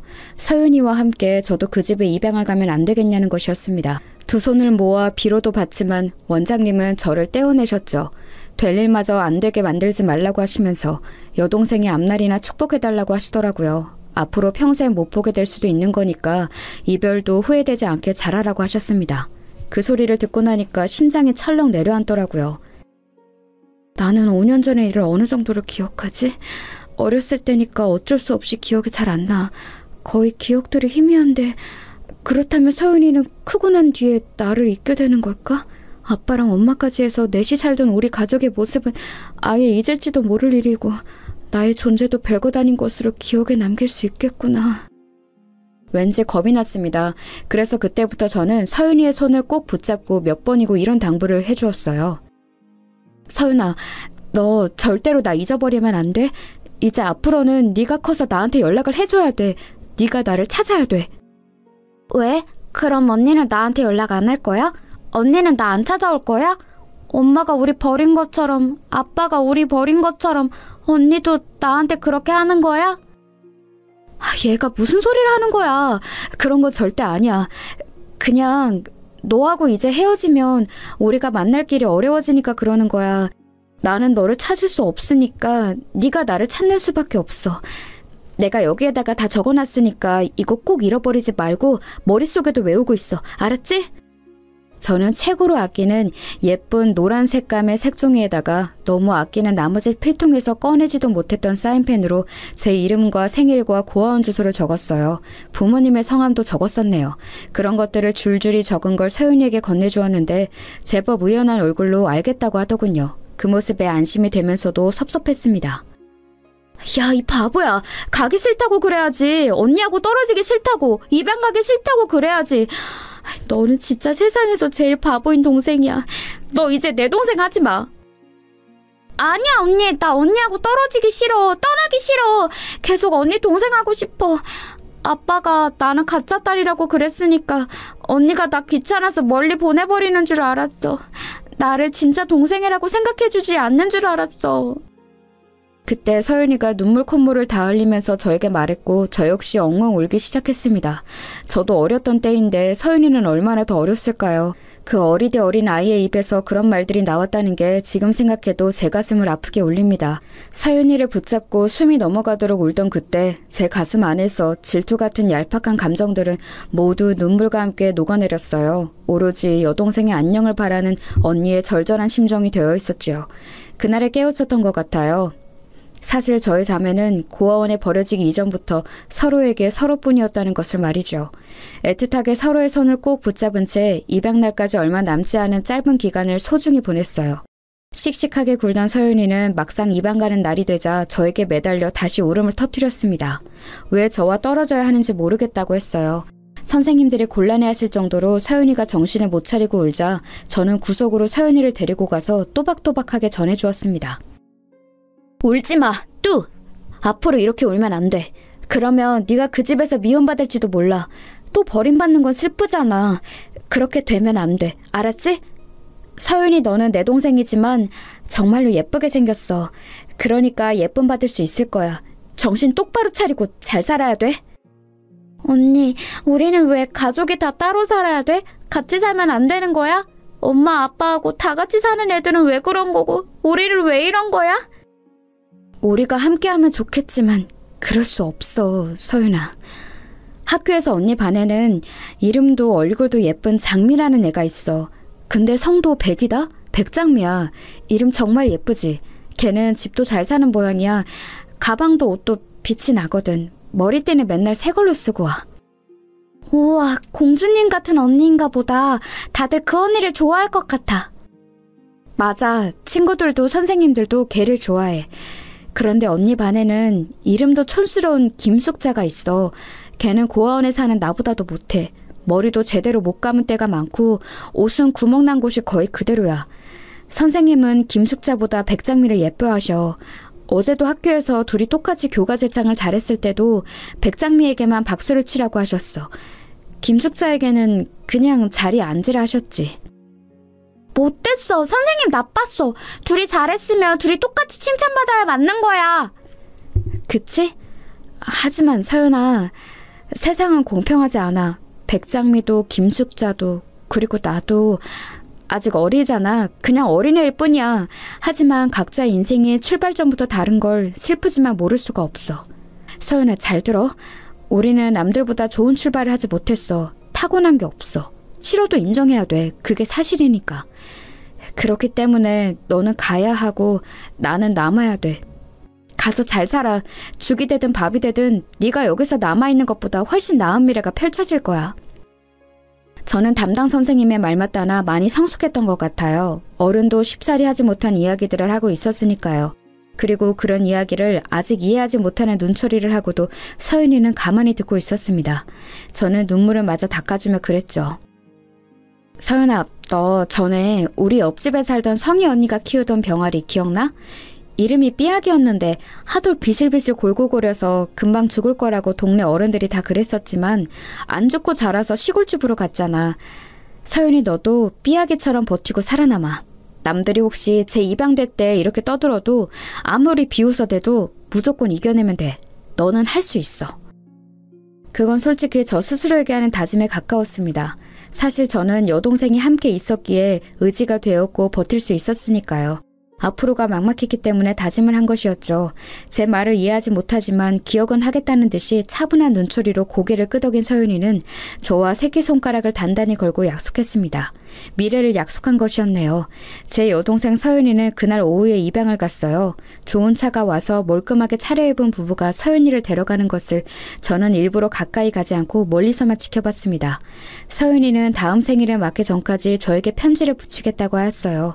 그러려면 한글 공부를 열심히 할 거라고 제가 응원을 해줬는데 시간이 지났지만 편지는 오지 않았습니다. 저는 서윤이의 근황이 궁금해졌죠. 그런데 설상가상으로 고아원의 원장님이 집안에 큰 우환이 생기셔서 다른 분이 새로 오셨습니다. 그 이후로 많은 것이 빠르게 바뀌기 시작했어요. 속절없이 세월이 흘러갔습니다. 저는 어느새 고등학생이 되어 있었죠. 주변의 조언에 따라 대학 입시를 목표로 삼았네요. 같은 고아원 출신들은 거의 다 대학에 가지 않았습니다. 대학에 가고 직장을 바로잡고 이건 굉장히 잘 풀리는 경우라고 하였으니까요. 당시만 해도 지금과 같이 아무나 다 갈 수 있는 대학이 아니었습니다. 큰 결단을 내리고 피를 토할 기세로 공부를 했던 것 같아요. 입시 공부를 하면서 깨달은 사실인데 제가 친구들에 비해 공부머리라는 게 결코 뛰어나지 못했지만 그래도 의자에 엉덩이 붙이고 앉아있는 끈기는 제법 괜찮더군요. 버티는 것도 하나의 재능이라며 고아원에서 친하게 지냈던 아는 언니가 칭찬해 주었고 저는 더욱 열심히 하였습니다. 제가 죽을 힘으로 책상 앞에 버티고 앉아있는 것처럼 서윤이도 어딘가에서 열심히 버티며 살아가고 있을 거라고 믿었어요. 더 나은 미래를 위해 코피를 쏟아가며 공부한 저는 언감생심, 욕심내지도 못했던 명문대에 합격을 하였습니다. 저를 두고 주변에서는 인간승리라고 불렀었네요. 대학 생활이 꿈처럼 달콤하지만은 않았고 돈 때문에 허덕여야 했으며 슬프게도 고아라는 사실 때문에 손가락질 당하는 일도 꽤 있었죠. 저는 그 이전보다 더 큰 세상을 알아가는 재미에 초점을 맞췄어요. 세상에는 이유 없이 못되고 나쁘게 구는 사람들이 있는 반면 놀랄 정도로 선한 마음을 가지고 살아가는 사람들 또한 많다는 것을 이때 알았습니다. 좋은 사람들을 놓치고 싶지 않아서 저는 움츠러들지 않고 어깨를 일부러 활짝 펴가면서 인맥을 넓혀갔던 것 같아요. 그러면서 점차 제가 고아에다가 아무런 미천이 없음에도 저라는 인격 자체만을 봐주는 좋은 친구들을 늘려갈 수 있었네요. 가족 아무도 없이 외롭고도 공부를 하며 돈까지 벌기 위해 지독하게 애를 써오며 살아온 저였기에 연애 같은 건 꿈도 못 꿔봤었지만 친구들의 응원에 힘입어 남자친구 또한 처음으로 만들어 보았습니다.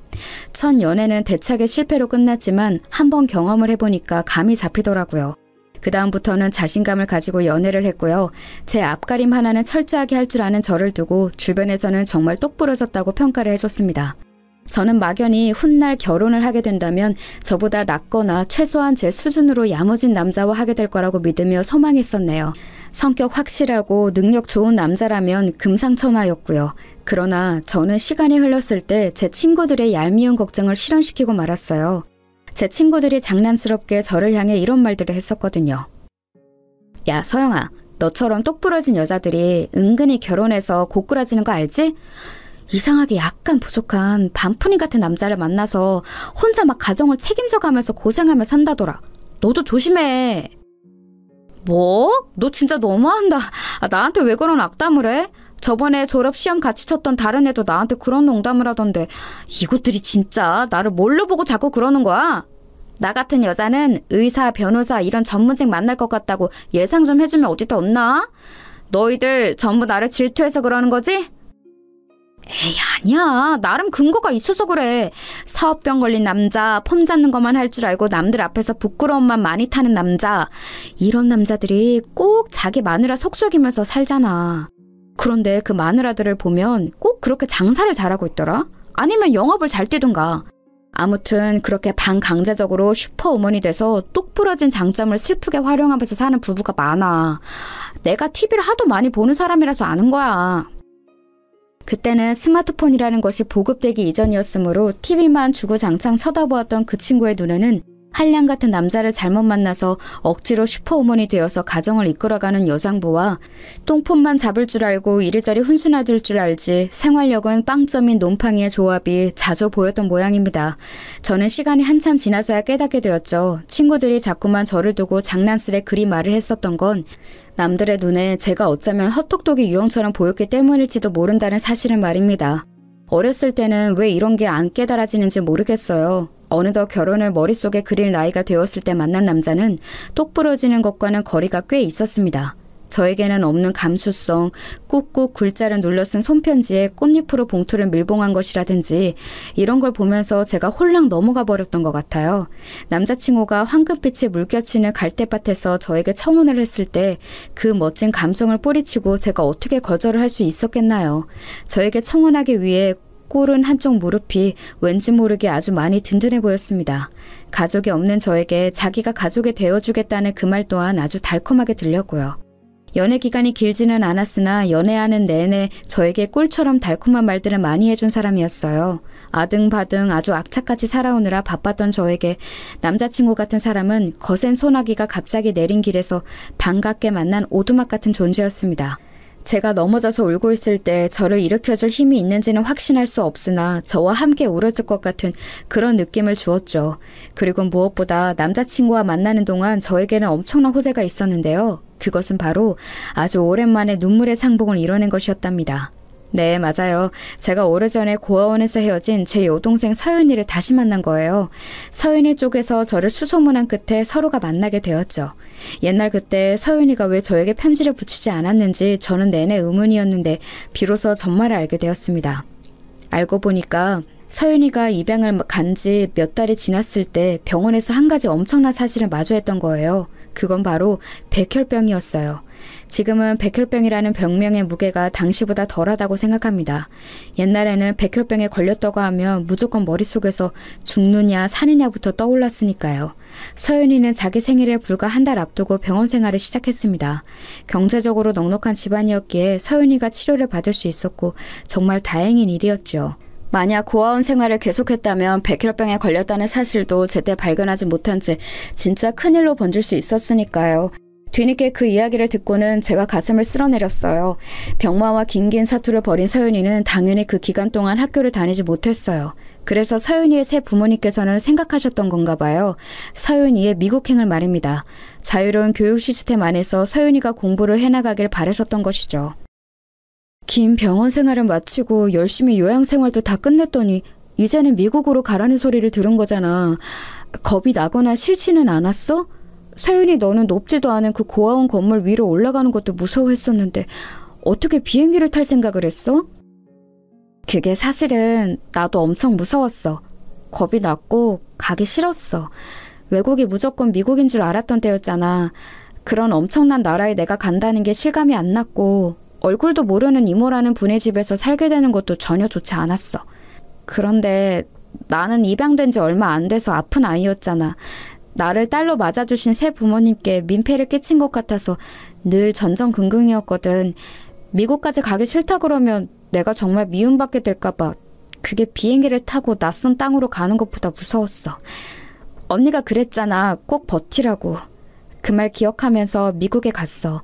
낯선 문화에 적응하면서 영어도 익히면서 인종차별과 싸워가면서 그렇게 대학을 졸업할 때까지 악착같이 살았지. 힘들 때마다 언니를 생각했어.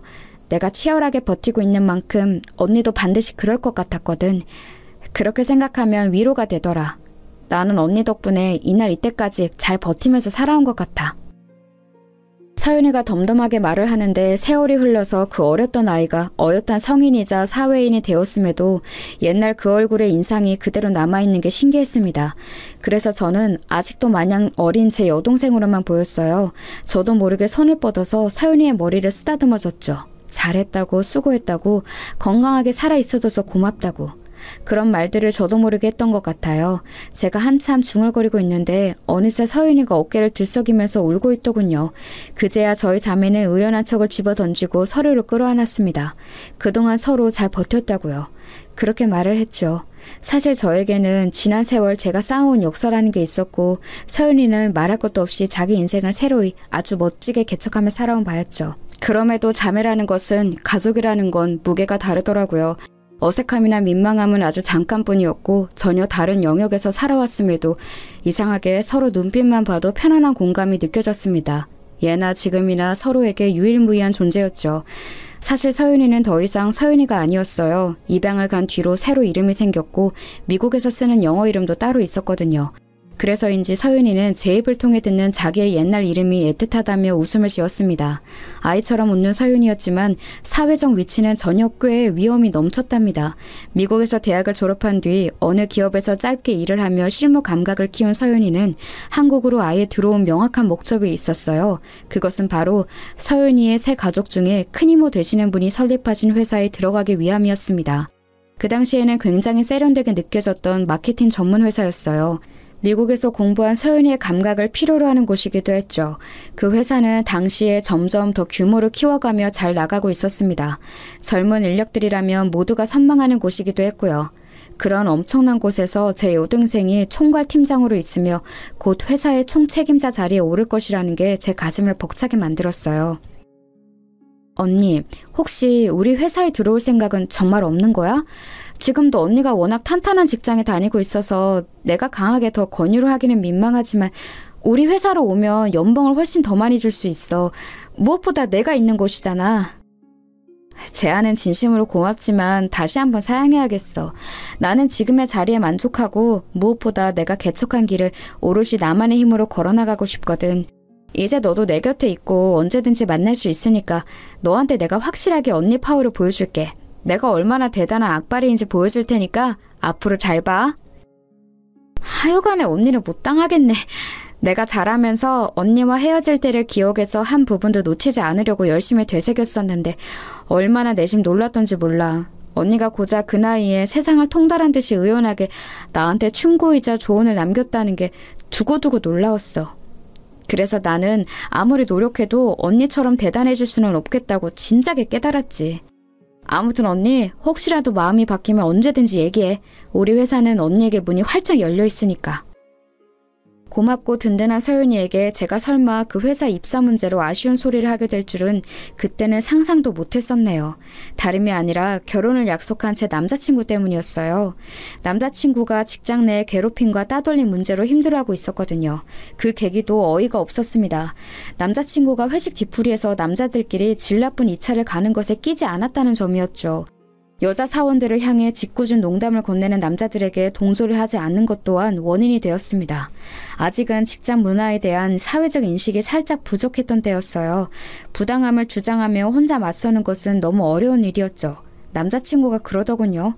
아무래도 이직을 해야 할 것 같은데 이 문제가 완전히 해결이 되고 자기가 새롭게 자리를 잡고 나면 그때 가서 저의 결혼을 본격적으로 진행해야 할 것 같다고 말입니다. 저도 그렇게 생각했어요. 당장 남자친구의 큰 고민이 해결되지 않으면 결혼이고 뭐고 말도 안 되는 일이었습니다. 남자친구는 굳이 서열을 따져보자면 저보다 살짝 아래급의 대학을 나왔고 성적도 최상위권은 아니었으나 최고의 강점이 있었어요. 그건 바로 고용하는 입장에서 보자면 가장 만만한 채용 대상이라는 점이었습니다. 지나치게 너무 잘난 것도 아니었고 외모가 튀는 것도 아니었으며 목소리나 말투, 성격 같은 것들도 굉장히 무난했죠. 인상은 수더분하면서 호감을 주는 편이었고요. 말을 몇 마디 섞어보면 성격도 유들유들 한다는 걸 상대가 금세 알 수 있을 정도였습니다. 의외로 모든 기업에서 잘나고 똑부러지고 대단한 인재를 선호한 건 아니었죠. 사람들과 어우러져서 자기 업무 수행을 잘 할 수 있으면 그게 최고였어요. 남자친구가 직장 내 따돌림 때문에 기가 확 죽어버려서는 성공적인 이직에 대한 자신감이 많이 떨어진 상태였는데 그것만 아니면 이직을 아주 잘할 거라고 저는 믿었어요. 그러다가 문득 서윤이의 회사가 머릿속에 떠오른 거예요. 혹시 서윤이에게 말을 해볼까 하다가 제가 너무 앞서가는 것 같아서 그만두었습니다. 그런데 정말 운명처럼 남자친구가 이직을 진지하게 준비한 세 곳의 회사 중 하나가 그곳이었던 거예요. 남자친구가 열과 성을 다해 이직을 준비한다는 걸 옆에서 지켜보다가 그 사실을 알아차리고 제가 속으로는 비명을 삼켰습니다. 태연한 척을 하면서 남자친구에게 물어봤었죠. 이 중에서 어떤 곳이 가장 욕심났냐고요. 그러자 남자친구는 다른 두 곳의 이름을 가리키면서 해볼 만한 곳들이라고 평했고 서윤이의 회사를 지목하면서 도전 정신으로 부딪혀보는 곳이라고 했습니다. 대학 입시로 치자면 서윤이의 회사는 남자친구에게 있어서 상향 지원이었던 거예요. 붙기 힘들 것 같지만 되면 대박이니까 한 줌 희망으로 지원을 해보는 건 말입니다. 그래서 저는 이제 조금 떨리는 심정이 되었고 남자친구에게 장난스레 누가 인맥으로 좋은 회사에 꽂아주면 이런 고생 안 할 텐데 이렇게 떠봤어요. 그런데 남자친구가 표정을 싹 굳히는 겁니다.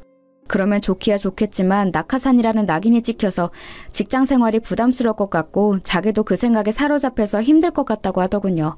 약간 소심한 성격이었으니까요. 그래서 저는 고민이 되었어요. 몇 주째 힘들어하는 남자친구를 보았으니 도와주고는 싶은데 대놓고 도와주자니 뒷감당이 어려울 것 같았죠. 참고로 남자친구는 서윤이를 한번 본 적이 있었어요. 저한테 서윤이 얘기는 여러 번 들었었고요. 제가 어릴 적 헤어진 여동생을 만나게 됐다는 얘기도 해줬었고 저와 결혼할 남자니까 서윤이에게 얼굴 도장을 찍게 하려고 자리도 한번 마련했었습니다. 어라? 잠깐만. 그런데 가만 보니까 서윤이가 회사를 아예 물려받기 위해 한국에 왔다는 얘기는 내가 안 했던 것 같네? 그리고 서윤이는 나만 아는 이름이고 대외적으로는 다른 이름을 쓰니까 숨기는 게 가능하지 않을까? 거기까지 생각한 저는 서윤이에게 연락해서 솔직하게 상황을 말했습니다. 제 남자친구를 꼭 넣어달라는 것까지는 아니고 객관적으로 조건이 어떤지 자세하게 좀 봐달라고 그랬죠. 서윤이는 자기가 곧 총괄 책임 역할을 하게 될 것이기 때문에 흠을 만들고 싶지 않은 시기라고 하면서 철두철미하게 체크를 해볼 거라고 했습니다. 저는 그 의견에 적극 동조했고요. 그래서 솔직히 큰 기대까지는 안 했는데 이게 웬걸요? 남자친구가 서윤이의 회사에 덜컥 붙어버린 거예요. 기뻐서 난리를 치는 남자친구에게 어색한 맞장구를 쳐주고 나서 저는 서윤이에게 따로 연락했었죠. 대체 어떻게 된 일이냐고요. 최대한 객관적으로 봤는데 딱히 흠잡을 게 없던데? 전 직장에서 하셨던 업무도 우리가 지금 새로 구하는 자리하고 딱 맞아. 그 부서 사람들하고 왠지 성격도 잘 맞을 것 같고 적응 잘하실 것 같아서 인사 담당자와 내가 상의를 한 그때 합격시켰어. 언니, 나 잘했지? 진지하게 얘기하던 서윤이는 끝에 가서 애교를 부리더군요. 잘했으니까 칭찬해달라고 하는 말에 제가 못 당하겠다 싶었습니다. 결국 어쨌거나 제 남자친구라서 잘 봐준 셈이었으니까요. 이래도 되는 걸까 싶어서 가슴이 두근거렸네요. 이미 저질러버렸으니 일단은 어쩔 수 없다고 생각한 뒤 눈앞에 펼쳐진 산들을 넘기로 했습니다. 결혼까지 가는 과정이라는 이름의 산들이었죠. 저는 순탄하게 예비 시댁으로부터 인정을 받을 거라고까지는 예초에 기대를 안 했었는데요. 그렇다고 해서 모욕적인 거절을 당할 거라고도 상상을 못했습니다. TV에서 종종 다뤄지는 내 아들하고 헤어져 하면서 얼굴에 물을 뿌리는 일까지는 벌어지지 않았으나 그에 비견되는 상황은 벌어지더군요. 뭐야? 양치는 뭐 하시나 봤더니 아예 부모님이 안 계신다고? 고아원 출신이라고? 에라이, 이날 이때까지 우리 아들의 선자리를 아껴온 내가 잘못이구나. 아끼다고 똥 된다는 말이 바로 이런 거였어. 이딴 근본도 없고 상대할 가치도 없는 여자를 우리 아들이 내 며느리감이라 치고 데려올 줄 알았다면 내가 진작에 어떤 수를 써서라도 장가를 보냈을 거야. 예비 시어머니 되시는 분은 거의 피를 토하신다는 심정으로 저를 반대하셨습니다. 보통 난리를 치신 게 아니었기에 인사드리러 간 자리에서 저는 드물게도 수치심으로 얼굴이 뜨거워지는 경험을 하고 말았네요.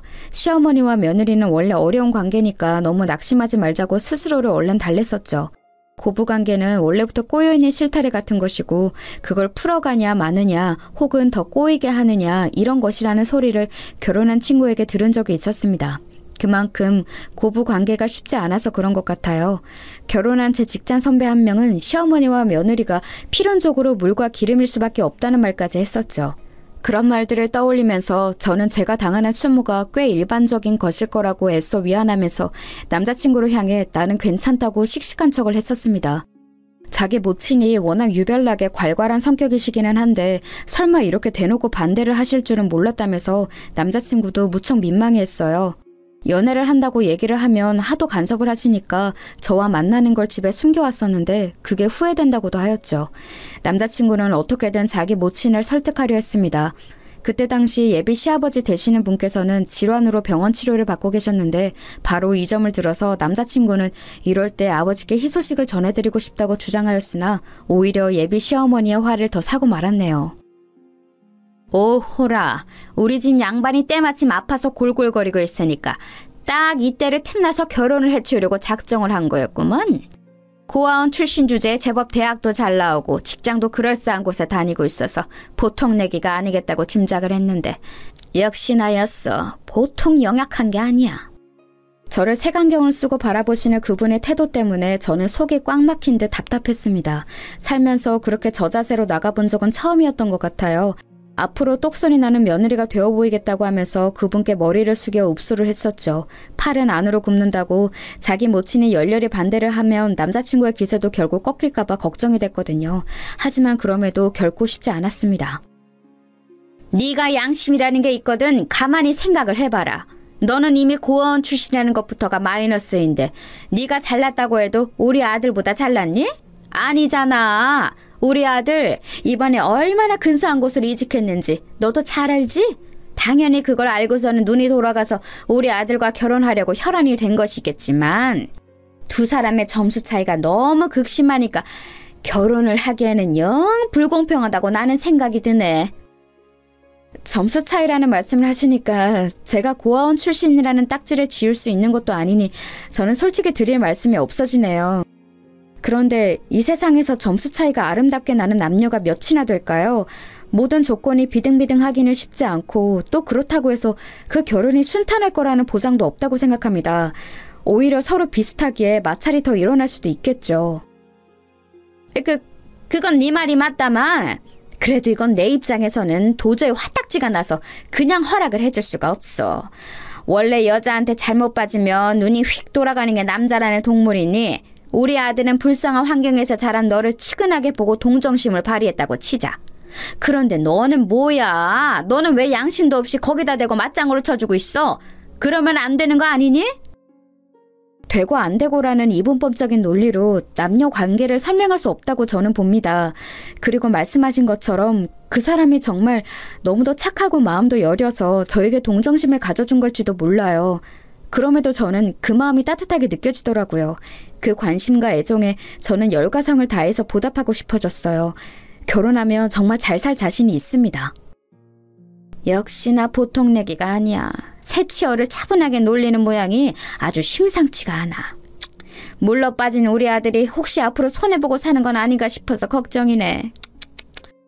혀를 쯧쯧 차시면서도 저를 향한 적개심이 확연히 줄어들어 계신 게 보였습니다.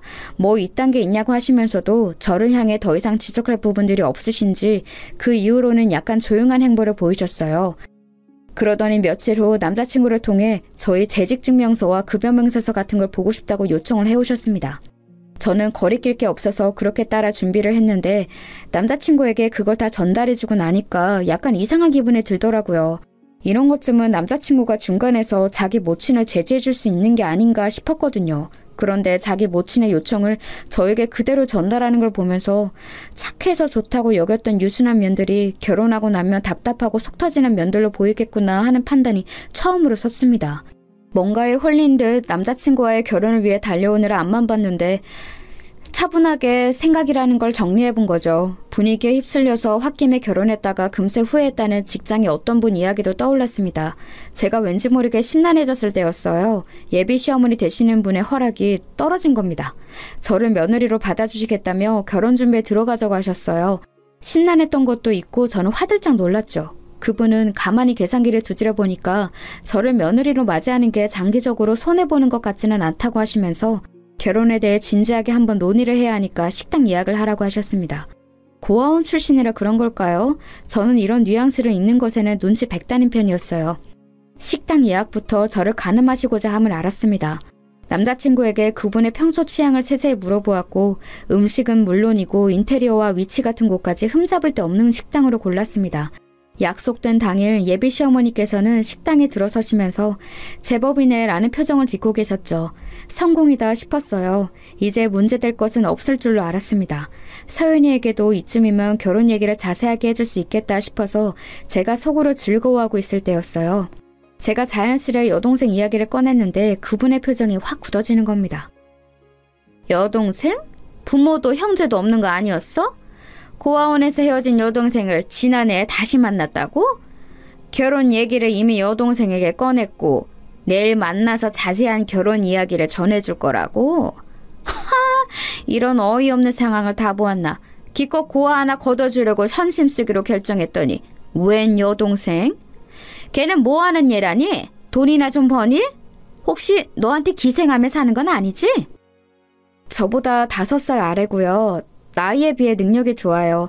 민폐가 될 일은 결코 없을 거예요. 그런데 제 여동생이 만약 돈을 좀 못 번다고 해도 저는 상관없이 제 여동생을 아끼고 사랑할 거예요. 제 여동생의 존재가 무슨 큰 문제라도 되나요? 당연하지. 너 잘난 우리 아들하고 진짜로 결혼하고 싶거든. 네 여동생이지 않은 건 내다버리고 앞으로 우리 집안에 그 냄새 묻힐 생각도 하지 마. 고아라는 배경도 그렇고 직장도 훨씬 멋진 우리 아들에 비해서 네가 기우는 결혼이니까 너는 앞으로 우리 집안 입맛대로 맞춰서 살면 되는 거야. 네 여동생에 끌 필요가 없어. 멀리 치워버려.